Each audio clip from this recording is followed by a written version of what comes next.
ഇരുമ്പിന്റെ റോഡ് ഇട്ട് നട്ടലിങ്ങനെ ബെൽറ്റ് കെട്ടിക്കൊണ്ട് വന്നിരിക്കുന്ന മക്കള് സൗഖ്യമായിക്കോ. ബെൽറ്റിനകത്ത് ഇരുമ്പിന്റെ പ്ലേറ്റുകൾ, സ്റ്റീൽ പ്ലേറ്റുകൾ ഇട്ട്, അതൊരു ഒരു പർട്ടിക്കുലർ കേസാണ്. അത് അതിനു വേണ്ടി പ്രാർത്ഥിക്കാം നമുക്ക് ഒരുമിച്ച്.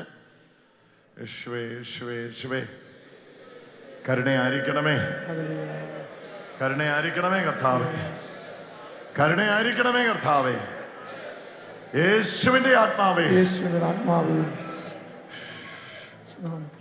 അയ്യോ, ആരാ നട്ടല് ബെൽറ്റ് ഇട്ടുകൊണ്ട് വന്നിരിക്കുന്ന ഒന്ന് കൈ ഉയർത്തിക്കേ. നട്ടല് ബെൽറ്റ് ഇട്ടുകൊണ്ട് വന്നിരിക്കുന്ന ഒന്ന് കൈ ഉയർത്തിക്കേ. പെട്ടെന്ന് പെട്ടെന്ന് കൈ ഉയർത്തിക്കേ. അത് ഈ സെക്കൻഡ് സംഭവിക്കേണ്ട സൗഖ്യമാണ്. ഒറ്റയടിക്ക് നടക്കേണ്ട സൗഖ്യമാണ്.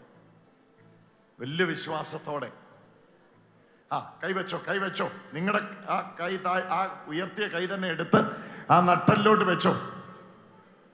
ബെൽറ്റ് ഉണ്ടോ? Yes yes yes. ഉറച്ചു വിശ്വസിച്ചോ. കൈ അങ്ങോട്ട് വെച്ചോ. കർത്താവായ യേശുവേ, സൗഖ്യം അയക്കണമേ, സൗഖ്യം അയക്കണമേ. നട്ടലിനെ സുഖപ്പെടുത്തണമേ, സുഖപ്പെടുത്തണമേ, നട്ടലിനെ സുഖപ്പെടുത്തണമേ, സുഖപ്പെടുത്തണമേ. യേശുവിന്റെ ആത്മാവേ, യേശുവിന്റെ ആത്മാവേ, സജീവമാകണമേ, സജീവമാകണമേ. ഇപ്പൊ ഷോൾ ഇങ്ങനെ തലയിലേക്ക് എടുത്തിട്ട് ആളൊന്ന് കൈ ഉയർത്തിക്കേ. ഇങ്ങോട്ട് ഇടയ്ക്കോട്ട് ഇറങ്ങി നിന്നേ. ഈ സൈഡിലല്ലേ? അവിടെയല്ലേ? ഇച്ചിരി ഇങ്ങോട്ട് മാറി. അവിടെയല്ലേ? അവിടെ കൈവച്ചോ, കൈവച്ചോ, കൈവച്ചോ.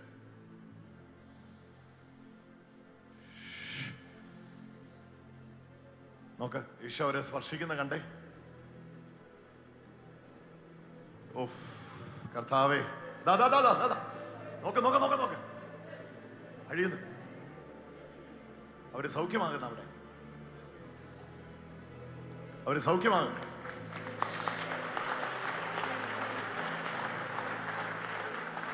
ഇവിടെ ആരോ നട്ടല്, ഇവിടെ നട്ടലിന് പ്രയാസമുണ്ടോ?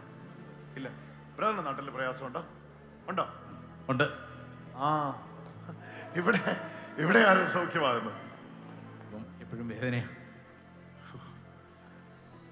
ഇങ്ങോട്ട് നോക്കി സൗഖ്യം പറയാൻ പറഞ്ഞ പെട്ടെന്ന് പറഞ്ഞു. ഇങ്ങോട്ട് തിരിഞ്ഞ് സൗഖ്യം പറയാൻ, അതാ പെട്ടെന്ന് പറഞ്ഞ. കരമടിച്ചോ, ഈശോയ്ക്ക് നന്ദി പറയാം.